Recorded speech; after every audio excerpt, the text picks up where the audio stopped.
What do you think it would be like to be a professional dungeon master? I'm talking about playing Dungeons and Dragons full time. I mean, hey, I'm trying to do the same thing myself over here, but I have found somebody that's already done this for themselves and they've taken their passion and hobby and turned it into their job that I'm pretty sure doesn't feel like a job. Their name is GM Joe, and we're diving into a bunch of different stuff about how they even got started in the first place. How much do you charge? How would you want to do this for yourself? And we're going to be talking about the Dungeon Master Mentor Program that I'm starting right now to be able to get you some professional advice for your D&D game, whether it's Dungeon Master stuff, Homebrew stuff, whatever. Get you some one-on-one coaching with a pro. And speaking of a pro, let's go. So you make a full-time living as a Dungeon Master for Dungeons and Dragons. Like, what? It's true. It's true. I'm a professional dungeon master. It's crazy to even just for someone to say that's even a job. It's still occasionally I need to think about it and really let it process you wake up and you're sink like, in. wait a second, I got to go to work. Oh wait, go to work means go run some sessions.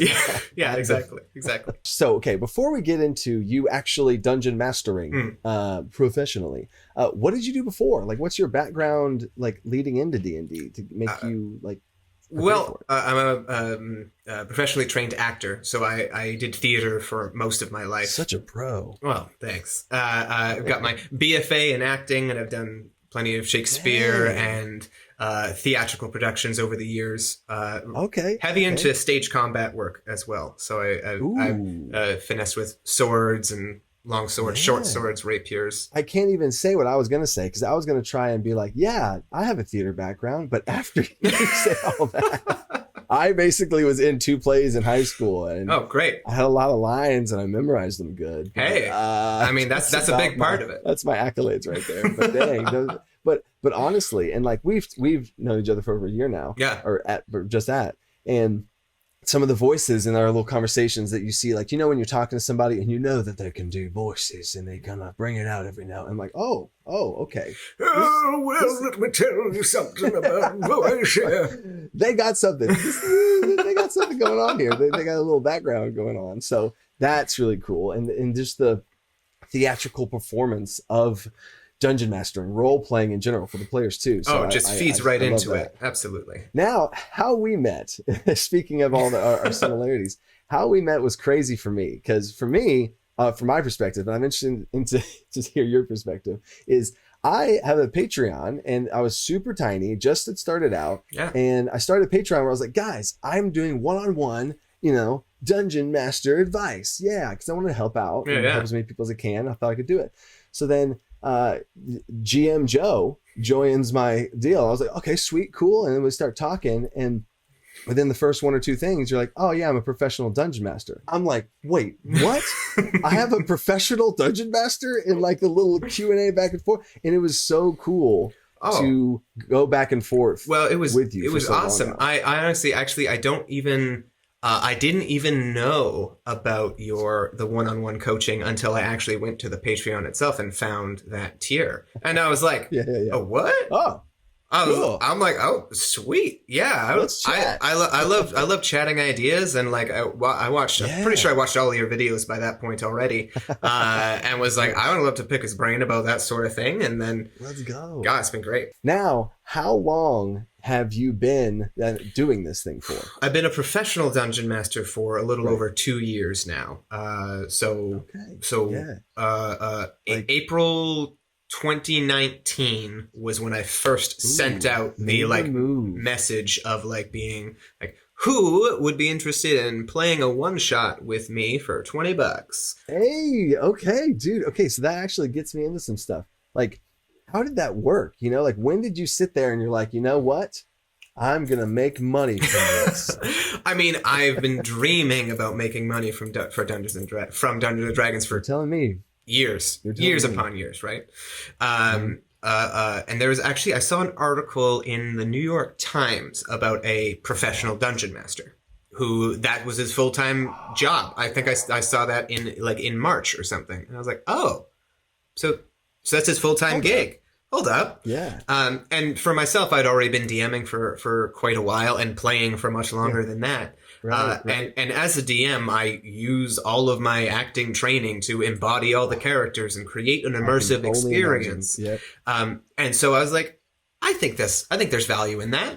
And and then I just did it. I just went for it, and it has blown up since then. And I feel very fortunate with my groups. That actually also gets me to the first little intro teaser thing there. It was a one shot for $20. Yep. A person? That's it. Right? Yep. $20 per person for a buy-in for the one shot. I had I made like 30 pre-made characters that people could choose from. I realized like you can't really like session 0. How does that really work? Like you have to charge them to prepare the game? Yeah. So if you create some pre-generated characters, even with a little bit of wiggle room for them to kind of finish off. Oh yeah. So I just the pre-generated characters. Thank you, D&D Beyond.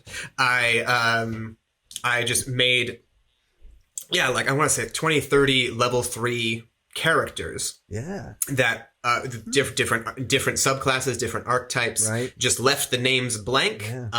And then I think for the wizards, I allowed a little bit of wiggle room to select some spells. But so many people were just fresh and had never touched D&D before. Right. So just giving them a whole character sheet with everything they need was enough to get them intrigued. That's really cool that you made it easy on them to come on in. I made a pre-generated character. And then pay me to do D&D. Yeah, and then from those one shots that I read, I got I think 30 people messaged me like responded to that post. 30 people where are you posting this? I just posted it on Facebook. I was just like, who would be interested in running in playing a game with me for $20? And and then from those groups, I immediately got 2 campaigns going. I was picturing you sent out like a group text message to your friends. No, just splat posts on Facebook. Yeah, done. Yeah. Now, okay, was that in person or was it digital? In person, because all of my games were in person until COVID hit. Right, for sure. Now, how many of your games are digital now? All of them. Oh, okay. Yeah. Okay. I moved all of them online, and I pretty much exclusively on Roll20 and using Discord for audio. Yep. Actually, that's the same setup that I have. I have a little video on.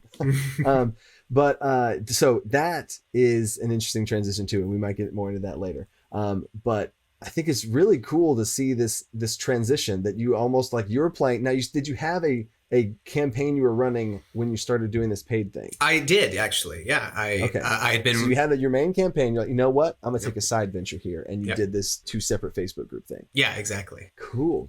And so those people you only knew under that circumstance of being paid to play. Yeah, a few of them, the initial onset, at least the one shot people, and then the first 2 campaign groups, they were co-workers, people that I had worked with before, either in the restaurant industry or in a theatrical setting. But they just jumped in on that, like the whole oh sweet, I'll pay for it. Yeah, I mean, like because as an actor you have to work in the restaurant industry.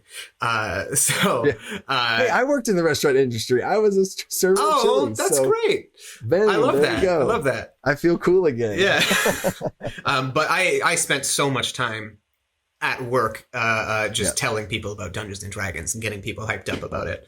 So for sure, they were pretty eager to jump on board because they were jonesing. Something I just thought of is, did this ever cross your mind, or were you never worried about this? Okay. Did you feel like you were good enough for people to pay you? You know, like that. Did that thought ever cross your mind? Where they're paying. Am I good enough to deserve? Yeah. Or earn this, so right? the feeling I had that thought of, am I and should I? Right.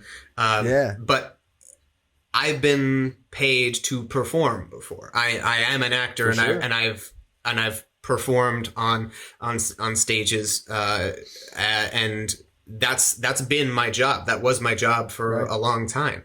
So the same or more goes into this, I'd say, because you not only have to know your lines, but you have to improv a lot and I did improv for a decade back in my Saskatchewan. So I had that thought and was like, I think I have enough training and a insane breadth of D&D knowledge that I'm bringing something unique to the table. Yeah. Yeah. Well, and I feel like because you wouldn't want to be like, all right, hey guys, you want to pay the D&D? Okay, so okay, what am I doing here? And also at the end of the day, and this is one of my favorite quotes I've seen: the best dungeon master because I did a video on who's the best dungeon master. Brendan Lee Mulligan. Based on a lot of, we're synced up there. We're synced up there too. It's great. But the best dungeon master, and this was in the comment section in that video, the best dungeon master is the one who's currently dungeon mastering for you. Yeah. That's because you can play the game, you know? Yeah. Like you need one to be able to play. And if you're, so like, and I'm saying that to motivate the people watching this who are maybe thinking about becoming a dungeon master and maybe doing it professionally. Maybe you're like on the edge, or like you're financially need some, maybe you're trying to think about picking up another job, but you want to play D&D. Maybe you can combine that solution into the same one, maybe, and just go for it. Time out. So I have a lot of stuff to ask you about money and how all that kind of stuff works. But before we get into that, I want to bring you in on something. When I started this channel, I want to try and help people in some of the ways we've even been talking about. Be better dungeon masters, be better homebrewers, be able to inspire people to unleash and unlock their own creativity, and just a lot of times just inspire them to do what they already can do in their own heads, right? Yeah. Encouragement. And even from you joining this whole process and me and you doing that one-on-one thing and all the cool stuff that came from that, I want to bring you in to the Dungeon Master Mentor Program. And this is my first time announcing it. And you already know this, but I'm really excited to have that one-on-one coaching thing. Because again, I'm only one person, but I want to bring you in on this as a next level, literal professional dungeon master. Not trying to hype you up too much, but I'm super excited. Me too. I mean, I've loved the one-on-one back and forth that we've had. Being able to just have someone that can shoot a quick message to, just to be like, hey, because especially the difference between typing out questions, getting responses. I'm much more stream of conscious than that. So being able just to, that's a great word, stream of consciousness. Being able to just share my thoughts in a video message and then get that immediate feedback back and forth and collaborate on the creation of homebrew or adventures or even like quest items, monsters, any of those things. We've created a lot of really cool stuff together. There's been times where, you know pretty much 80+ % of what you're going to do, but you're like, oh God, it's just like this, what are some options? And you're so in your own campaign sometimes and in your own head with homebrews, in your own head with whatever, just someone talking just at you is just, oh my gosh, that's it. It has to be. And then you just run with it. And I've seen so many, and trust me, whenever I have my campaigns rolling around, I'm going to be sending you some Marco Polo. I'm like, dude, all right, hold up. Check it out. Yeah. So, but that's really cool. It's just a one-on-one video app that you can intermittently send back and forth. So it's something that I am only one person and you are only one person, but it's going to be personalized. I think the biggest thing for me is like, I can do live streams. I can make specific videos on topics, but like, what are you specifically needing help with? I think is a really cool thing to give people and the back and forth and just all that stuff. I'm going to do a real quick solo timeout. Okay. So they don't need to hear the Patreon update stuff. But basically, I just added a brand new tier that's never been there before, Metallic Dragon tier of the Bronze Dragon. It is a tier who gets all the reward tiers from everything that comes before it. You get the monthly PDFs, you get a vote on a bunch of different stuff. But by far the most important thing about this tier, and the whole reason why I made it in the first place, is this one-on-one coaching that I'm only one person. So I'm bringing in only next level DMs that I've talked with and truly, truly believe in. And who better than a professional dungeon master? So I am super excited to be able to have them work with you and be able to help you open up your ideas and share them specifically for whatever it is that you need to do. So as long as you hold that Bronze Dragon tier, you'll have one-on-one coaching access with one-on-one videos that you can send back and forth. So you can check all this out down in the description and see which reward tier fits best for you. And there's only limited spots on these Bronze Dragons because again, only one person and there's only so much time to be able to focus in to get next level stuff for you guys. Back to it. Whoa. That was weird. How do you find players consistently? Is it always Facebook posts? Because I know you said Facebook posts got you 2 campaign sessions, but like, is that your main place? Do you have a website? I do have a website, jothedm.com. That will be in the description. Guarantee I got you. The primarily word of mouth really has kind of been where I've gotten all of my campaigns, because those initial groups, they told a couple of their friends, and then I got messages from them. Those kind of stepped off of that. I know so many people that need a dungeon master. I know at least 3 people right now, 3 groups of people right now that need a dungeon master. That's the thing. I just don't have the time to do it myself. That's the thing, is that there's always an abundance of players who want to play, right? But yeah, that's really primarily cool, for people out there. Is that the primarily word of mouth, like you're saying, is that if you just get started and you get one group, it's going to spread at least a little bit. Yeah. You know? And then there's of course Facebook, and you don't need a social media platform. Yeah. You don't have to have a YouTube channel or anything. No, exactly. So. Heck yeah. Well, hey, now people are going to know this video is brought to you. Yeah, exactly. So, but let's talk some money here. Let's talk some money. All right. How do you charge people? Like, that would be my first question is like, all right, do they pay you straight up cash? That was how it was for the first year. Okay. Yeah. Oh, okay. It was just cash on entry. Cash on entry, pretty much, or as you go. Either way. Right. Because for the first while, it was just $20, right? It was just a $20 bill, nice and easy, straightforward. Everything is all e-transfers now because COVID, and for sure, can't really see anyone. But yeah, so that was for a while. That was what it was just a flat $20 rate for the session, a guarantee 3 to 4 hours. It's a typical time. And then I had I do like that it's a charge per session. Yeah. Because you don't want to be like, it's per hour though. So this long role play session. Yeah.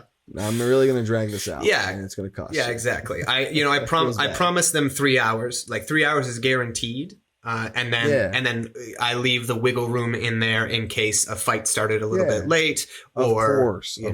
I am awful at estimating. You can ask my wife of estimating how long D&D sessions take. Yeah. Nope. It's just random. No idea. Yeah. So nice. that works. That works. Now, at first it was $20, but then like, what would be the going rate right now if I wanted a seat at your table? I mean, I'm legitimately asking, by the way. I'm just. I've only upped it to 25 per person. Right now. I did that at the start of this year just to kind of account for all of the time that's going into it. And then I do have a flat rate for one shots. I think it's $150 or $200, dependent on how elaborate the one shot is required to be. Ooh, so would you say? So is this one of those things? I'm thinking like the party bus, and like back in high school, when you rent a limo, and the more people you can get, the cheaper it is. So if you have a one shot, you could be like, hey, it's $200. Like 5 people get together, or hey, 6 people get together, or Yeah, exactly. So because the one shots are I've already made them, I've already designed them, right? So it's already set. But then there's wiggle room within there depending on how many people are playing. If they want to bring in their own character that they make, or if they want to use one of my pre-made characters. Well, and this is me asking a question. Is a next level DM, professional DM tip to create this stuff and then reuse it multiple times? Because once you create those 30 pre-generated characters, yes, absolutely. I've I a lot of work. I have a folder. I have a folder of all these pre-generated characters that I've made in one shots and adventures. It's also funny to see what people gravitate towards, because I definitely think the arcane trickster was probably the most common. Is the same with that character? I could see that was picked. I could see that more than anyone else. Yeah, a little bit of magic, a little bit of sneak, got some skill action going. I see it. Sneak attack. All right, that's cool. Has there been somebody that just doesn't pay you, and do you kill their character if they don't pay? No, I've been very fortunate with all of my groups. Cool. Occasionally someone needs a prod. Be like, hey, so haven't received payments from you for a couple of sessions here. Here's your total. Right. But at the end of every month, or at the start of every month, I go through. I have a spreadsheet of people and everything that they paid and whatnot, and I just send a message to them to be like, hey, so I'm missing your payments from these 2 sessions, so your total is blank at your earliest convenience. But I have just keep it simple, so you're not like, hey, so what's the deal? Yeah, exactly. Here to collect. No, exactly. I haven't threatened to break anyone's knees yet. I've had some sketchy roommates in the past, so I have some. I'm scarred. Yeah, I'm scarred a little bit. Like, no, you pay me before the session, or you don't play. Okay, give me your character sheet. Yeah. I hold on to the character sheets in between. I rip them up. If not. Yeah, goodness. Yeah, no. Luckily, I haven't had to go like that's hardcore. Good, though, or that's anything like awkward. Now, Now scheduling goes now because there's going to be times when a player can't make it. Yes. You know what I'm saying? And then, so is that just you still play, everybody else pays, but that person doesn't pay? But then should they still pay? I have a $5 holdover fee. So it's just that's a professional right there. Yeah. You got a $5 holdover fee. Yeah. You've made it. So you're a professional. Yeah, it's just a courtesy $5 that you're saving your table. You're saving your seat at the table. Yeah. Okay. Right? Okay. Yeah. Ooh, so it's like $5 for your seat, and then $20 is the 25. Boom, done. Yeah. That's clean. Yeah. And then dependent on the situation, that character will just kind of fade into the background. If they're in a situation where that person can go off to do something else, that will happen. There's been other times where I've messaged the person. I'm like, this is what's going to happen this session. Like, give me a couple of ideas of how your character would react. I love that. You know, that's advice that I haven't heard a lot. Like I've all the bunch of different YouTube videos over the years that I've watched is that I have not heard that a lot. That is what I do. Yeah. I will talk to the player. I will give them very vague nuggets. Yeah. Like, hey, a little peppers. If you had a situation where someone like a party member was in danger and this high quest objective was in danger, what would you kind of try to do? Nice. You know, like, and they're like, and then to the point where I didn't spoil anything if that doesn't end up happening. Yeah, exactly. Yeah, I love it. I absolutely love it. Have you ever employed a crappy player tax on anybody to where like you charge them $5 more because they're No.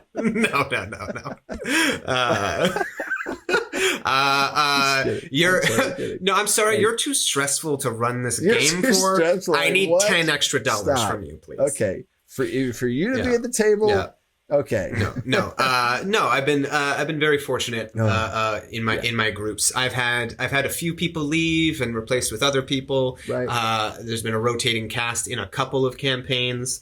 Yeah. But overall, all my groups have been relatively consistent. Another side effect that I think me and you have talked about before is that you've said that people are paying to play the game, so they're invested. Yeah. You know? Yeah, exactly. You paid $25 to sit at this table. Yep. You're not going to probably be texting on the phone and looking up the thing or getting up to, you know what I mean? I'm sure they're like in it. Yeah. It has to be awesome too. It is. It's a wonderful feeling. It definitely, cool. Playing online has it's been a learning curve, especially for a few of the groups, but I feel like everyone has sunk more into it now. Right, for sure. Getting more comfortable with role playing online as opposed to, sitting around a table. And that leads me to another thing is like, what does it cost you? You know what I mean? Like, what's the cost on you? Because like, yeah, you're getting money for this, but gosh, anyone who Dungeon Masters before, there's a cost, and sometimes more than just time. Yeah, but it's time alone. My God, time is its own precious commodity, as you know. Priceless. That is, exactly. But the amount of energy sinking into it, wanting.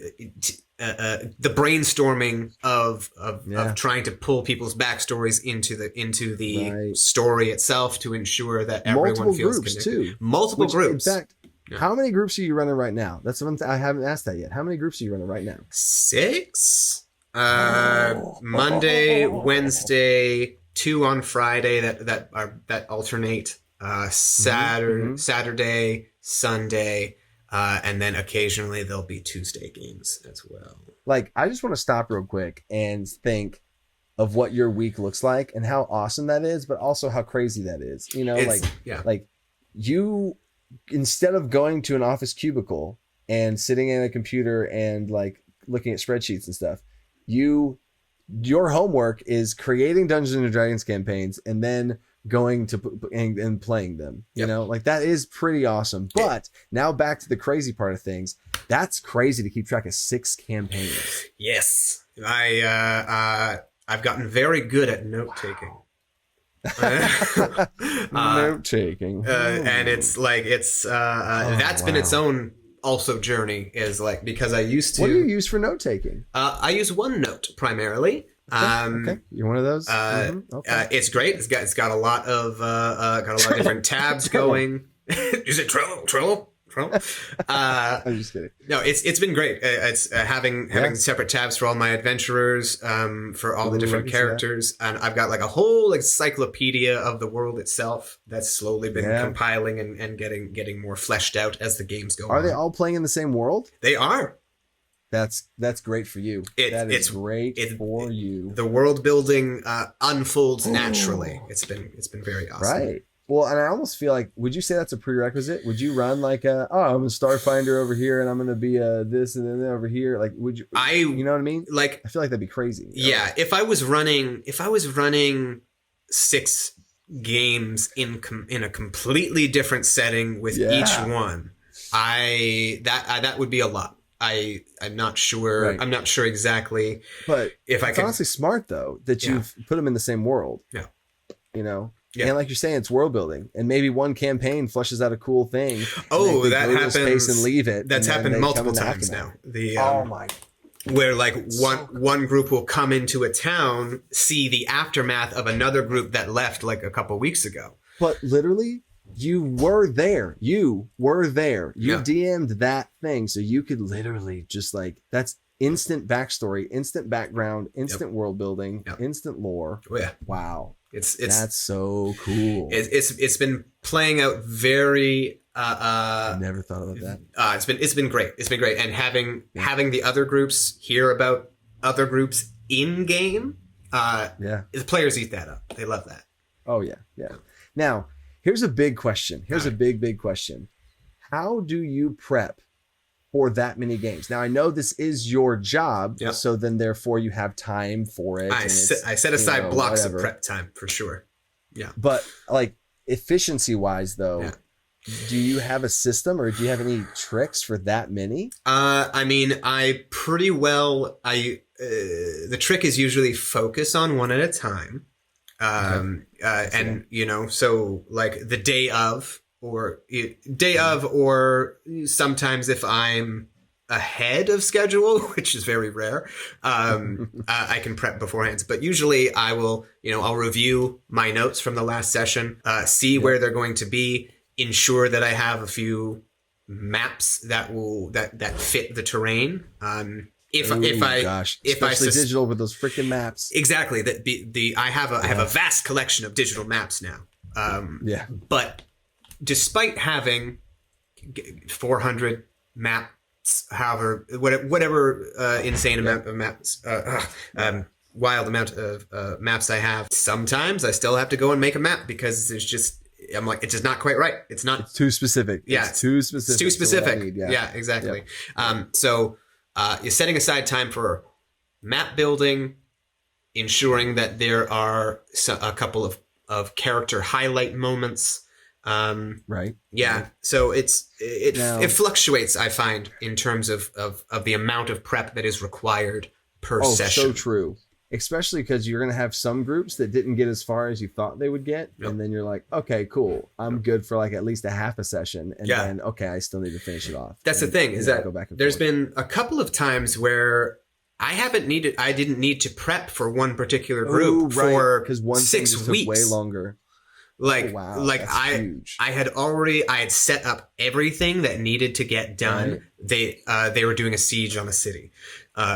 And then you got the whole thing and I was hacking through it. Had the whole thing, and then it was just 6 weeks of beforehand doing like an hour of note checking, maybe adding a couple of details here and there, but I'm just rolling. Here's a random little bonus tip here for maybe you, if you want to take this. This just came to mind. We've never talked about this before. And maybe for the DMs out there, for people who are running one games. Yeah. Because that was me when I was doing this, is I don't know about you, but after a session, I'm on high. I am on, it's literal adrenaline. And it was like, I would come back, like all the guys would leave. Everybody would come back. I come back inside. Yep. My wife's literally trying to sleep. And I'm like, hey, so is there anything? And she said, why are you yelling? Why are you yelling so loud? Why? I'm like, oh, sorry. No. Okay. So I'm all jacked up. So I would go instantly start prepping for the next session because Nice. I'm in it, and my headspace, I'm in it. So I remember very vividly. I have the adrenaline, I'm awake. So it's almost like my wind down is to semi kind of game prep for the next one, because I at least the basics. I'm not going to actually flush out a combat. I'm not going to flush out that map. I'm not going to get any of that. I'm going to like get like the story arcs, you're saying, the character things of like what could be. Yeah, actually, that's very similar to how usually when a session finishes, I will jot 5 to 6 sentences down of either of what happened, like what the session was about in 5 to 6 sessions, and then usually 3 or 4 sentences of like what's next. I love that you said in 5 to 6 sentences, because that's important to not be like some exposition of like, and then in the beginning they started to go down the road, and then upon the road they saw, and I mean, you probably wouldn't write fantasy like that, but it'd be like bandits attacked, found the city, talked to the NPC, went on the way to the gem, and then here's what they're going to do. Here's what they're going to, maybe they'll encounter this, and it's almost like the future me that's going to come back to this game prep notes to like remind myself. And that's exactly it. That's exactly it. Your notes need to be clear and concise for you. It doesn't matter because no one else is going to be reading it probably. Which I've done that before. I've had such bad handwriting I can't even read myself. I was like, oh dang it, what was I saying? Yeah, I've done that before when I used to take analog notes. I remember very vividly, probably like 3 years ago or something, like flipping back through notes and being like, I have no idea what this means. Sure what does it say? So I have, this is the big one. Okay. For anyone that's thinking about doing this, right? Or even anyone who's maybe thinking about doing this, is to try and get, not maybe do this as a full-time living, but just as maybe an extra source of income, a side hustle, something. What would be your single best piece of advice that you would give that person? Value your time. Understand that if people are willing to pay you, that your time has value and the work that you do has value, and don't sell yourself short. Right. Yeah, that's great. Like I've had to do that myself too. It's like there's been so many things that I want to do, and like different things, and like people, even like I used to be able to, whenever I had the channel was like a few hundred people, like I could just respond to everything, do all these things. I can respond to every comment. I think I said in the video, I will respond to every single comment that's ever posted. Yeah. And it kills me now that I can't, but it's that valuing time thing. I try and reply to comments in the like the first 2 days, I got you. First day, for sure, got you. Yeah. But like if I were to reply to every single comment, then I wouldn't be able to make videos. No, there's no time. I'm a full-time teacher. I'm a full-time, there's no time. And I would not, like the actual literal videos I make, I couldn't do because I'd run out of time. So I know that's a YouTube side tangent, but for DMing, for doing this, like you need to value your time and not be afraid to charge people, because you're spending hours. Like any dungeon master knows how much time we put into this. That's the thing. Yeah. Like, oh my God. Like all the DMs that I had growing up, countless hours, like countless hours they would put into the game, preparing the maps, or like painstakingly building a bridge out of like toilet paper rolls and like rulers. I still have a very vivid image of a fight that we had on a bridge that the DM made with toilet paper rolls and these like a broken up meter stick with cotton balls all around the ground, all underneath it, with little tea lights making lightning. Ooh, so cool, cool. So do it yourself. But how much time did it take that dude? So much time. I mean? Yeah. Like, but that was for this memory that you're sharing with me right now, years later. Yeah. That's so huge. And I also would say, most likely, if someone's paying you to dungeon master, either you're an amazing dungeon master or they need a freaking dungeon master. You know what I mean? Yeah. And that's either way, that's valuable, because you're going to be, and even if both are true, you're providing them a next level experience that they would not be able to have. Yeah. Because there's not enough dungeon masters out there. Now, my last question to you is how to advertise yourself. Yeah. JoTheDM.com. I'm on Twitter at G_M_JoJo. Well, freaking GM Joe, professional DM, thank you for coming in on this. I know this is not your realm, this YouTube thing I dragged you into. Very fresh. I literally, we were Marco Poloing in our little one-on-one video app thing. And I was like, hey, so I want to do a video where I just really want to share how freaking badass this is that you're a professional dungeon master. And I haven't seen any video on YouTube of a professional dungeon master. And I was like, I got to do it. I mean, I appreciate Let's it. go. It's been a blast chatting with you. Thanks for getting a peek behind the professional DM curtain, maybe having some tips on how to do it. And hopefully anybody watching has been inspired to either be a better dungeon master, help out with some game prep, value your own time, or anything else. So thanks a lot, Joe. Thank you. That was a really fun interview to do. We've been friends for over a year now, and it was really cool to show you guys some insight into their world because, trust me, the collaboration back and forth over the last year, being able to go back and forth with another dungeon master has been huge and awesome, really, for both of us to be able to just share ideas and bounce them off each other. The ideas are always going to go next level. This is why I'm introducing that Bronze Dragon tier over on Patreon. It's brand new. I don't know how many tiers are going to be available right now. Right now, I think it's starting at 10, but we might open up more depending on how crazy this thing gets. The goal of this is to be able to give you specific customized help for exactly what you need. And that's why I started this whole thing. I used to be just me by myself. Now I'm bringing in GM Joe, maybe more depending on the response of this whole thing. So if you're excited about this or any of my other Patreon rewards, click right here to check out which reward fits best for you. I got other videos right here. Until next time, stay creative, think outside that box. Peace.